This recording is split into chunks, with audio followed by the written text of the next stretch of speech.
নমস্কাৰ, মই ৰঞ্জন চৌধুৰী। 19 ছেপ্টেম্বৰৰ পৰা ধাৰাবাহিকভাৱে যিধৰণে আমি কৈ আছোঁ, এটাৰ লগত এটা কানেকশ্যন আছে, যিটো বাৰে প্ৰতি মই কৈ আছোঁ যে আপোনালোকে কোনো যদি ছাবস্ক্ৰাইব এতিয়ালৈকে কৰা নাই, আপোনালোকে প্লিজ ছাবস্ক্ৰাইব কৰক। আৰু 19 তাৰিখৰ পৰা প্ৰতিটা এপিছ'ড আপোনালোকে আৰম্ভণিৰ পৰা শেষলৈকে শুনিব। শুনাৰ লগে লগে এটাৰ লগত এটাৰ কানেকশ্যন পাই যাব আপোনালোকে। মই মাজত চক্ৰবিহু কৰিছোঁ, মাষ্টাৰ মাইণ্ডৰ কথা কৈছোঁ।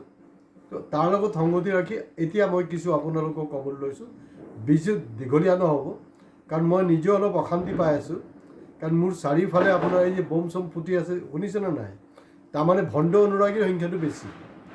সেইটো চাওক, আহি আছে, চাউণ্ড আহি আছে, আৰু পাই থাকিব আপোনালোকে। এইটো প্ৰমাণ কৰিছে যে ভণ্ড অনুৰাগীৰ সংখ্যাটো কম নহয়। আৰু মই য'ৰ পৰা এই ভিডিঅ'টো শ্বুট কৰি আছোঁ, তাত কিন্তু ভূমিপুত্ৰ আৰু খিলঞ্জীয়াৰ দপদপনি থকা এটা জেগা, য'ত খিলঞ্জীয়া আৰু ভূমিপুত্ৰৰ হেডকোৱাৰ্টাৰ, তাৰ পৰা কৰি আছোঁ। গতিকে আপোনালোকে স্বাভাৱিকতে অনুমান কৰিব পাৰিছে যে হিমন্ত বিশ্ব শৰ্মা ডাঙৰীয়া যোনটো কৈছিলে যে তেওঁৰ জুবিনৰ অনুৰাগী 10% আমাৰ ওচৰলৈ আহিলে, মোৰ ফালে আহিলে, অনুৰাগী হৈ গ'ল। আৰু মই ইতিমধ্যে ক্লেইম কৰিছোঁ 2026 ইলেকশ্যন আহি পোৱালৈকে 60 to 70% অনুৰাগী এইফালে কনভাৰ্টেড হ'ব। তো আজিৰ পৰা মই হেছটেগ অলপ বেলেগ, আমি এটা বেলেগ ধৰণে হেছটেগ কেম্পেইন কৰি আছোঁ। এইটো জাষ্টিছ ফৰ জুবিনৰ সন্মান জনাই। আমাৰটো হ'লগৈ hashtag genuine justice for doctor Zubeen Garg. কোনো ডক্টৰ জুবিন গাৰ্গ বুলি লিখা নাই, আমি লিখিছোঁ আমাৰ হেছটেগত ডক্টৰ জুবিন গাৰ্গ। কাৰণ ডক্টৰ জুবিন গাৰ্গ যদি লিখা যায়, তেতিয়াহ'লে আপোনাৰ আটাইতকৈ বেছি যি জ্বলাটো কাৰোবাৰ লাগে, এইটো হ'লগৈ জালুকবাৰী সমষ্টিৰ যিজন বিধায়ক, আমাৰ অসমৰ মুখ্যমন্ত্ৰী ডাঙৰীয়া হিমন্ত বিশ্ব শৰ্মা। চিধা কথা। তো এতিয়া কথাটো হ'ল যে পেৰেলালি আমি এই কেম্পেইনিংটো কৰিছোঁ, সেইটো কাৰণে কৰিছোঁ। আমি দেখিছোঁ যে দিল্লীত যেনেকৈ আপোনাৰ এই যে পকেট মাৰ হয় নহয় চিটি বাছত, তাৰ বাছবিলাকত দেখিছোঁ, ট্ৰেইনত দেখিছোঁ, যি চুৰ থাকে সি উল্টা পাব্লিকক পিটন দিয়ে। যাৰ চুৰি হ'ল তাকে পিটন দি দিয়ে। চবেই জুবিন অনুৰাগী, চব জুবিন অনুৰাগী। এতিয়া 2024 বিজেপি কৈছিলে আপকি বাৰ 400 পাৰ, মুখ থেকেচা খালে। এতিয়া হিমন্ত বিশ্ব শৰ্মাৰ কাৰণে ছেকেণ্ড টাইম আকৌ কিন্তু অসমত মুখ থেকেচা খাইছে। এই কথাটো কিন্তু অসমত মুখ থেকেচা নহয়, গোটেই ইণ্ডিয়াৰ গোটেই বিশ্বত কিন্তু কথাটো বিয়পাই পৰিছে। তেওঁলোকে কি কৰিছে? তেওঁলোকে এই মানে পৃথিৱীত ক'ৰবাত হৈছে নেকি, এইটো এটা গ্ৰীনিজ ৰেকৰ্ড।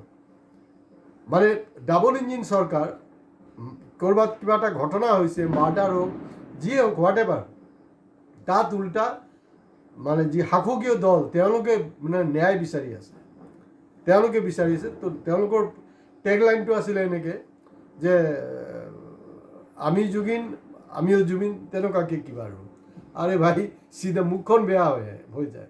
মই মুখখন মেলি দিবলৈ নোখোজোঁ, কিন্তু বাধ্য কৰাইছে চিটুৱেশ্যনে। ইয়াক কি জুবিনৰ টিকাৰ সমান হ'ব পাৰিবি নেকি তহঁতি যে ময়ো জুবিন? তাৰমানে বস্তুটো এনেকুৱা লাগিছে, ভিয়েটনাম যুদ্ধৰ সময়ত তেনেকুৱা এটা শ্লোগান আছিলে, আমাৰ ইণ্ডিয়াত চলিছিলে, বিশেষকৈ কলিকতাত এই শ্লোগানটো শুনা গৈছিলে, মানে আমাৰ নাম তোমাৰ নাম ভিয়েটনাম ভিয়েটনাম, মানে সেইটোৰ লগত খাপ খুৱাই কিবা এটা কৰিব লৈছিলে তেওঁলোকে। আৰু সেইটোত কিন্তু আমেৰিকা মুখ থেকেচা খাইছিলে, তাৰ পৰা গুচি যাব লগা হৈছিলে, চাৰেণ্ডাৰ হৈছিলে। আৰু গোটেই কথাটো এটা অপব্যাখ্যা। আপোনাৰ ৰেম্বো যদি চিনেমাটো আপোনালোকে হলিউডত নাই চোৱা, চাব। তাৰমানে তদানীন্তন যি প্ৰেচিডেণ্ট, আমেৰিকাৰ প্ৰেচিডেণ্ট, বস্তুটো নেৰেটিভ এনেকৈ দিব খুজিছিলে যে তেওঁ থকা হ'লে ভিয়েটনামত কেতিয়াও আমেৰিকা হাৰি নগ'লে হয়। কিন্তু এইটো ফিল্ম হয় ন, বাস্তৱত কিন্তু ভিয়েটনামিজসকল জিকিছিলে USSRৰ ছাপৰ্টত, কমিউনিষ্ট পাৰ্টিৰ ছাপৰ্টত। গতিকে এই আমাৰ নাম তোমাৰ নাম ভিয়েটনাম ভিয়েটনামত সেইটো নকল কৰি তেনেকৈ এতিয়া কৰিছে। এতিয়া তেওঁলোকে বাধ্য হৈ আকৌ চেঞ্জ কৰিছে, মানে কিবা মই জুবিন অনুৰাগী, আমিও জুবিন অনুৰাগী। তাৰপিছত এইটো মোৰ মাইণ্ডত এইটো খেলিছে যে নাই, জাষ্টিছ ফৰ জুবিনৰ যি হেছটেগ চলি আছে, আমি এই টোটেল বস্তুটোক অলপ চেঞ্জ কৰিব খুজিছোঁ। আজি মই ফেচবুকতো দিছোঁ আৰু আমাৰ ইউটিউবতো এই বস্তুটো অলৰেডি এড কৰা হৈছে, আপোনালোকে চেক কৰিব। গতিকে তেনেকুৱা এটা কেম্পেইনিঙৰ দৰকাৰ, কাৰণ ভেজাল মানুহ বেছি সংখ্যা। আজি মই আপোনালোকক আগতীয়াকৈ, কাৰণ মোৰ এতিয়ালৈকে নেৰেটিভছবিলাক ঠিক ঠাকেই আছে দেই। চাওক, মই ইয়াৰ আগতো কৈছিলোঁ ৰবীশ কুমাৰ ৰাজদীপ ছাৰ দেশাই তেওঁলোকে মোক ফ'ল' কৰে আৰু তেওঁ এই মাষ্টাৰ মাইণ্ড চক্ৰবিহু এই কথা বতৰাবিলাক কিন্তু মই অলৰেডি এপিছ'ডবিলাক কৰি আছোঁ এই অলপতে চাব ৰাজদীপ ছাৰ দেশাই এটা হেৰি ষ্টেটমেণ্ট দিছে তেখেত খুব কেটাগৰিকেলি কৈছে যে যদি আপোনাৰ ছিংগাপুৰ পুলিচে কৈছে যে জুবিনৰ মৃত্যুৰ লগত কোনো অস্বাভাৱিক ঘটনা তেওঁলোকে পৰিলক্ষিত হোৱা নাই বা ৰিপৰ্টত ওলাই অহা নাই ৰাজদীপ ছাৰ দেশাই কুৱেশ্যন কৰিছে তেতিয়াহ'লে এই 5-7জনকৈ মানুহ জেলত কিয় পুতি থোৱা হৈছে ভেৰি কাৰেক্ট বিকজ তেওঁলোকে মোক ফ'ল' কৰি আছে অসমৰ কিমান মানুহে মোক ফ'ল' কৰিছে মই নাজানো তেওঁলোকে কিন্তু ফ'ল' কৰিছে মই আপোনালোকক অনুৰোধ কৰিছোঁ ফ'ল' কৰিবৰ দৰকাৰ নাই মই আৰু শ্বাহৰুখ খান নহয় মোক কি ফ'ল' কৰিব চিম্পুল কথাটো হ'ল যে মই আৰম্ভণিৰ পৰা শেষলৈকে কি কৈ আছোঁ এইটো মন দি শুনিব লাইক কৰক কমেণ্টছ কৰক গালি পাৰক মৰম কৰক যি খুচি কৰক কিন্তু ছাবস্ক্ৰাইব কৰিবলৈ প্লিজ আপোনালোকে নাপাহৰিব প্ৰতিদিন ৰাতি 8টাৰ পৰা 8:30 আমাৰ ইউটিউবত এই বস্তুটো আমাৰ প্ৰতিদিনৰ এপিছ'ড কিন্তু এভেইলেবল হৈ যায় এতিয়া গুৱাহাটীৰ পৰা শ্বিফ্ট হ'ল হেৰিলে বাক্সালৈ হ'ল বাক্সাৰ হোৱাৰ পিছত কি হ'ল তাৰ ওপৰত মই 2টা এপিছ'ড বনাইছোঁ আপোনালোকে ভালকৈ চাইছে তাৰ কাৰণে মই ধন্যবাদ জনাইছোঁ কিন্তু আৰু এটা কথা মই আপোনালোকক খুব কেটাগৰিকেলি ক'ব বিচাৰি আছোঁ আটাইতকৈ যদি কোনোবা হলঠেকত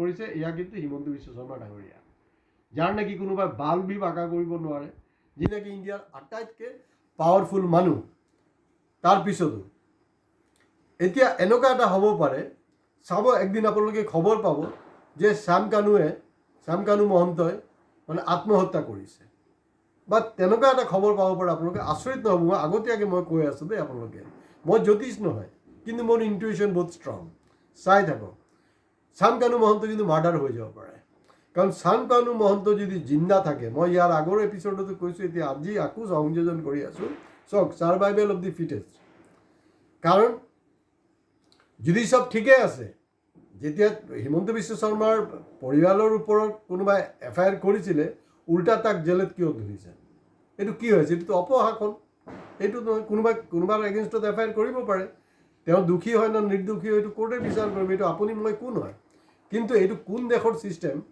কোৰ্ট ডেমক্ৰেচি হয় যে আপুনি FIR কৰাৰ লগে লগে মুখ্যমন্ত্ৰী পত্নীৰ এগেইনষ্টত FIR কৰাৰ লগে লগে উল্টা আপোনাকে জেলত ভৰাই দিব এইটোতো হ'ব নোৱাৰে জুবিন অনুৰাগীক আপুনি গুলিয়াব জুবিন অনুৰাগীক আপুনি লাঠি চাৰ্জ কৰিব এইবিলাকতো হ'ব নোৱাৰে গতিকে শ্যাম কানু মহন্ত যিকোনো দিন যিকোনো মুহূৰ্তত আত্মহত্যা কৰিব পাৰে বা তেখেত মাৰ্ডাৰ হৈ যাব পাৰে কাৰণ তেওঁ যদি পিকচাৰৰ পৰাই পৃথিৱীৰ পৰা তেখেতক যদি খালাচ কৰি দিয়া নহয় তেতিয়াহ'লে কিন্তু আটাইতকৈ যদি কোনোবা হলঠেকত পৰে এয়া হ'ল মুখ্যমন্ত্ৰী আৰু মুখ্যমন্ত্ৰী পৰিয়াল আজি ইয়াতে শেষ কৰিছোঁ নমস্কাৰ আৰু শ্বেয়াৰ কৰিবলৈ ছাবস্ক্ৰাইব কৰিবলৈ প্লিজ নাপাহৰিব